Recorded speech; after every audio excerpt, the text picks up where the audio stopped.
Bem-vindos a mais um programa. O tema de hoje é perspectivas da economia brasileira. O sucesso das Olimpíadas elevou a autoestima dos brasileiros. Sua realização é a prova das nossas potencialidades e da capacidade criativa do nosso povo. Todas as previsões alarmistas de fracasso foram superadas. O Brasil entra agora em nova fase. Concluído o processo de impeachment, toda a nossa atenção deverá estar voltada à superação da crise econômica e à crise política, já que o emprego e a recessão continuam em alta. A retomada do desenvolvimento torna-se o nosso maior desafio e lutar para que a retomada do crescimento aconteça é, digamos, obrigação de todos nós. O nosso convidado é o professor e economista Sérgio Bircher, que eu tenho o prazer de recebê-lo aqui. Bem-vindo, professor. Muito obrigado, eu que agradeço. Podemos pensar exatamente no sucesso das Olimpíadas e que isso efetivamente melhorou a autoestima dos brasileiros? Com certeza.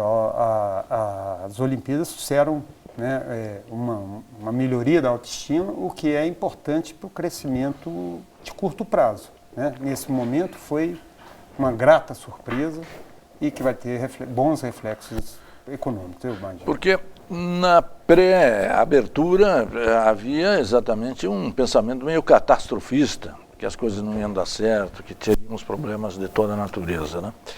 A percepção das Olimpíadas muda com a abertura e também depois agora com o encerramento, onde aparece a criatividade e a capacidade do povo brasileiro muito claramente. Né? Isso é, para mim, um indicador de um Brasil sem crise, das potencialidades no nosso país. Esse é o Brasil moderno, professor? Bom, esse é o Brasil que a gente tem. É um Brasil, um país com muito potencial de crescimento, né? E que tem toda essa criatividade, essa capacidade que a gente tem de crescer, né? É um país grande, um país rico, né? E tem todas a potencialidade. Isso ficou demonstrado aí nas Olimpíadas, na abertura, como fizemos com muito menos recursos e fizemos bem. Né? Isso é bom para expectativas. Claro, claro. E como aproveitar, digamos, esse aumento da autoestima, esse reconhecimento da nossa capacidade ao nível interno e internacional, exatamente para estimular a retomada do crescimento econômico no país? Olha, é importante porque o crescimento de curto prazo, e aí eu estou falando um ano, alguns poucos anos, as expectativas são muito importantes, claro. Né? Tanto do ponto de vista do produtor quanto dos consumidores. Claro. As pessoas, quando estão mais otimistas, elas tendem a traduzir esse otimismo com maior consumo. Né? Sim, pensando bem, digamos, o mercado também é expectativa, né? Com certeza, o mercado financeiro é só expectativa, mas não só o mercado financeiro. Claro. O empresário vai investir se ele tiver a expectativa de que as coisas vão melhorar. Né? A primeira condição para a retomada do crescimento seria superar a crise política, a interinidade do governo Temer, ou a conclusão do processo de impeachment? Eu acho que sim, com certeza. Eu acho que a crise política, a solução distensiona o ambiente. Sim. Né? E isso facilita, melhora as condições. Quer dizer, é um governo que agora ele deixou de ser interino, né? Passou a ser um governo de fato, né? E aí ele tem melhores condições de encaminhar as questões, né? E isso, obviamente, ajuda as expectativas, com certeza. Perfeito. Que avaliação se pode fazer do governo provisório do presidente Temer? Olha, o governo provisório era um governo que estava muito fragilizado, né, pela própria condição. De um lado, ele melhorou a expectativa, né, o que a gente viu foram pesquisas de confiança de empresários, elas pararam de piorar, né, elas não vamos dizer que, até, em alguns casos até melhoraram. Então ele trouxe esse novo alento. Por isso que eu falo que a expectativa é tão importante no curto prazo. Claro. Né? E, bom, o que a gente pode esperar dele? Vamos esperar aí algumas mudanças importantes para o crescimento de médio e longo prazo. Que outros aspectos positivos esse governo já demonstrou nos praticamente 100 dias de governo? Né? Olha, ele demonstrou a capacidade de lidar com a crise política, porque essa crise era um empecilho a qualquer modificação no cenário econômico. Né? Então, essa capacidade dele de articulação com o Congresso político foi muito importante. Haveria alguns aspectos negativos que precisariam ser superados, professor? Com certeza, né? A questão do ajuste fiscal passa pelos gastos do governo. Né? Então é preciso que o governo faça o seu para casa, né? Faça o seu esforço, porque até então quem tem feito o ajuste são as famílias e principalmente trabalhadores do setor privado. Perfeito. Né? Se corta gastos, não se pensa em aumento de impostos também, não é isso, professor? Bom, não pode. A ideia é que que a carga tributária nossa já é muito elevada, né? Além disso, ela é sobre o consumo. Então, ela penaliza muito, ela é muito mais sobre o consumo do que sobre o patrimônio, o que acaba penalizando principalmente a população de mais baixa renda. A equipe econômica é uma equipe que ajuda a restaurar a confiança na economia, professor? Com certeza. A equipe econômica é uma equipe experimentada, qualificada, que tem um bom prestígio internacional, isso tudo ajuda. Né? Quando nós estamos falando de crescimento de curto prazo, tudo que melhore a expectativa, tanto de consumidores quanto de produtores, é bem-vindo. Como analisar a relação do presidente Temer com o Congresso Nacional? Olha, essa análise do ponto de vista estritamente econômico, me parece, né, que o Temer demonstrou que ele é um homem do Congresso, que ele soube contornar, né, não de forma definitiva, mas de uma certa forma dar um sossego maior político. Né? E isso é importante, porque sem superação, pelo menos uma distensão política, né, nós não podemos, a economia...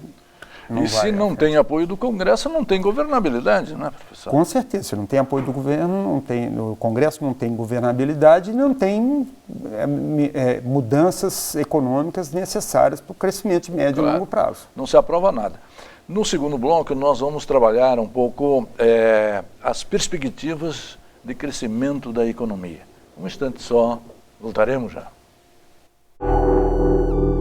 Interconexão Brasil. Oferecimento: Sindicato dos Professores da UFMG. Interconexão Brasil. Oferecimento: Sindicato dos Professores da UFMG. Bem-vindos ao segundo bloco. Nós estamos trabalhando perspectivas da economia brasileira. Na verdade, o primeiro bloco nós o dedicamos à análise da crise política e também, digamos, a necessidade de recuperar a confiança nas instituições, no governo, como pré-condição para o crescimento econômico. E nós já deixamos no ar o tema desse segundo bloco, que seriam que medidas econômicas seriam necessárias para nós recuperarmos, propriamente, sairmos dessa crise. O senhor tem acentuado muito no primeiro bloco que a importância das perspectivas, das expectativas com relação à economia, e também estamos pensando a curtíssimo prazo, não é isso, professor? Com certeza, porque a análise de crescimento de longo prazo e de médio prazo, ela implica em outras variáveis diferentes do crescimento de curto prazo. Né? Para crescer no curto prazo, a expectativa é importante, a retomada da confiança, essa retomada da autoestima do brasileiro, tudo isso colabora bastante para que a gente possa ter um ambiente um pouco mais propício a um retorno do crescimento, ou pelo menos a diminuição da piora, né, do cenário econômico brasileiro. Como romper essa trava, né? Quer dizer, as pessoas não gastam porque têm medo de perder o emprego. A pessoa não investe porque não sabe qual é o retorno da economia. Como desfazer esse nó e voltar as pessoas a operar ao nível do mercado com maior confiabilidade. Depende de você, do governo, dar indicações e tomar medidas que apontem para um futuro plausível, né? Que vai trazer realmente crescimento, trazer confiança para que haja investimentos e crescimento. No curto prazo, é importante que o governo priorize algumas fontes de demanda autônoma que vão fazer com que a economia, ela não vai crescer espetacularmente, mas vai crescer alguma coisa que é melhor do que o que a gente tinha, né? Claro, claro. Como trabalhar a demanda agregada? Pois é, a demanda agregada é o conjunto do consumo da nação, né? E ela é composta de 3 componentes. Gastos, são gastos das famílias, gastos do governo, gastos das empresas, investimentos, também famílias, empresas e governos, e exportações líquidas, ou seja, exportações menos importações. Se a gente analisar esses 3 elementos, essas 3 variáveis da demanda agregada, a gente vai perceber que onde a gente tem espaço no curto prazo para crescer é através das exportações líquidas. No caso brasileiro, caso países como o Brasil, nós estamos falando aqui de exportações de bens, porque a nossa balança de serviços ela é cronicamente deficitária, né?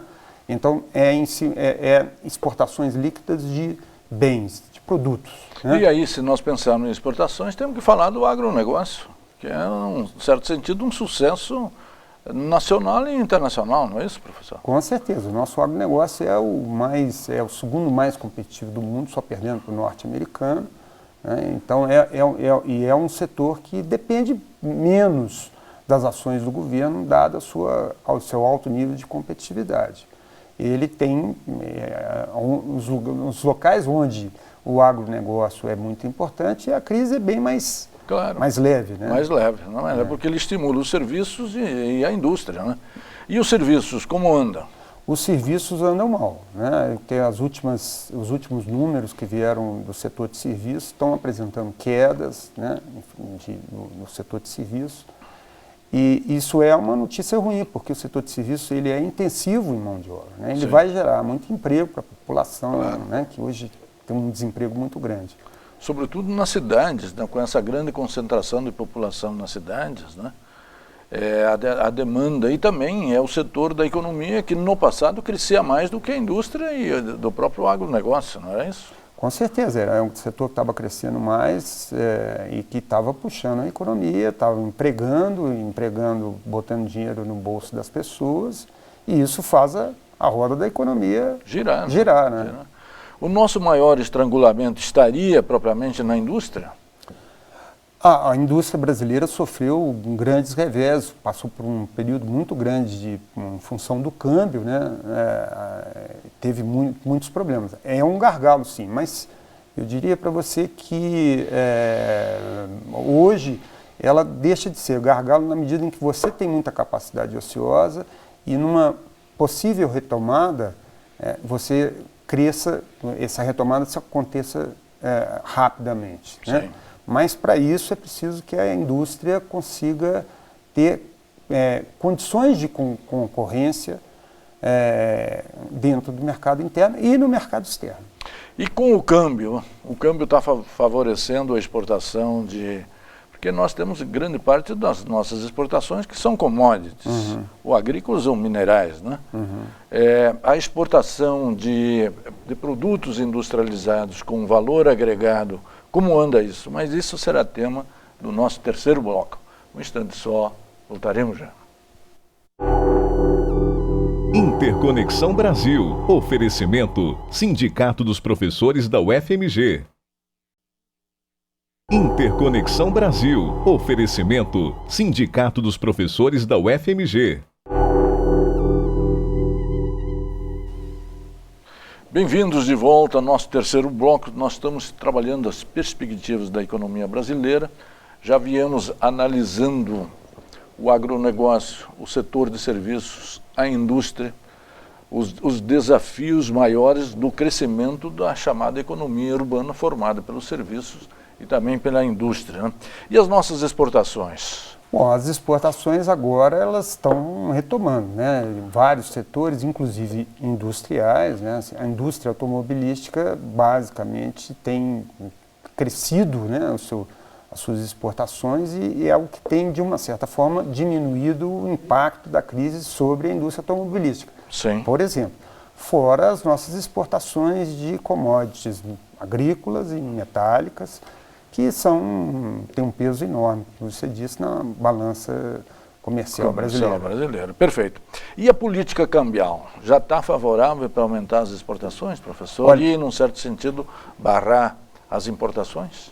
A política cambial ela é uma variável agora estratégica na política econômica brasileira, né? Eu até fiquei muito receoso quando o Ilan assumiu o Banco Central e disse que estaria trabalhando com a taxa de câmbio flutuante. Nós pagamos um preço alto em termos de inflação, quando teve a desvalorização do real, que, né, chegou a R$4 um dólar, e agora o que a gente está vendo é uma apreciação do dólar, mas ainda estamos numa zona que mantém a nossa competitividade. Por que isso é estratégico? Porque no curto prazo são as exportações líquidas, ou seja, exportações menos importações de bens, de produtos, que vai fazer a economia voltar a girar, né, a voltar a crescer novamente. E os investimentos? Muita gente fala que nós devíamos começar pelo investimento de infraestrutura, tentando, digamos, parcerias públicos-privadas, tentando estimular o capital privado para vir para cá. Essa seria, digamos, uma boa estratégia para começar a romper, digamos, essa desconfiança, descongelar essa trava que existe na economia, professor? Eu acho que sim. Acho que a gente tem que procurar explorar mais essa modalidade, né, de investimentos para infraestrutura, porque ela gera empregos, né, ela vai fazer funcionar a indústria de construção pesada, ela vai gerar empregos e isso faz a economia voltar. O problema que a gente tem é que o governo não tem capacidade de fazer esse investimento. Então, sem uma parceria público-privada, fica inviável pensar em qualquer investimento.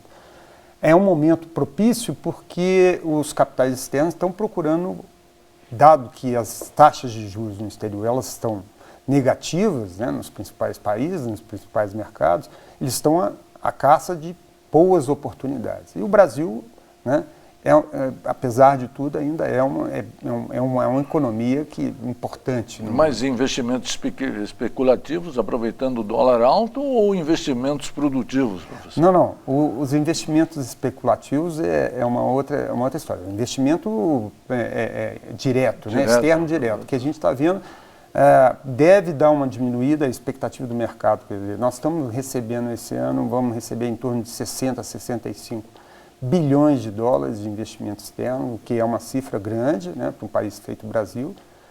Deve dar uma diminuída em torno de 50 a 55 bilhões para o ano que vem, mas eles são fundamentais. Claro, uma das questões de crescimento de médio e longo prazo é escassez de capital, né? E a poupança interna, como anda? A poupança interna anda muito mal, obrigado, né? Sim. A população realmente, né, teve a sua renda comprometida, endividada, né? Então, lançando mão da poupança. Nós também não temos, a poupança pública é muito baixa, historicamente no Brasil, então nós temos um nível de poupança muito, muito baixo, por isso que o investimento externo é tão importante para nós. Claro. E a inflação está sob controle? A inflação está sob controle, mas a inflação brasileira ainda está muito alta. O último dado que saiu agora, né, algumas semanas atrás, do IPCA, mostrando que no acumulado do ano, no acumulado dos últimos 12 meses, ela teve uma pequena elevação em relação a julho, né? Nós ainda estamos trabalhando com uma inflação acumulada nos últimos 12 meses, perto de 9%, o que é uma inflação muito alta ainda. Mas a tendência é clara de que... E os juros? Dá para baixar juros, professor? Bem, eu acho que vai dar para baixar juros na medida em que a inflação vai caindo, né, E o governo é obrigado, porque acaba que a taxa de juros real que o governo paga para pegar emprestado fica mais elevada, né? Porque a inflação está caindo. Nós estamos no finalzinho do programa e eu abri o programa exatamente fazendo uma referência do sucesso nas Olimpíadas e como isso elevou a autoestima dos brasileiros. E agora eu vou te fazer a pergunta final. O Brasil é maior do que suas crises, professor? Ah, com certeza. O Brasil é um país rico, tem uma população grande, um mercado interno promissor. Eu não tenho dúvidas que o Brasil é muito maior do que essa crise. Perfeito. Professor, queria agradecer muito a sua presença, seus esclarecimentos. Trouxemos a você, telespectador, o sucesso nas Olimpíadas, que pode ser o sucesso na economia e na retomada do nosso crescimento para melhorar a qualidade de vida e a esperança no nosso país. E a você, telespectador, que sempre nos acompanha e nos prestigia, muito obrigado pela sua audiência e até a semana que vem.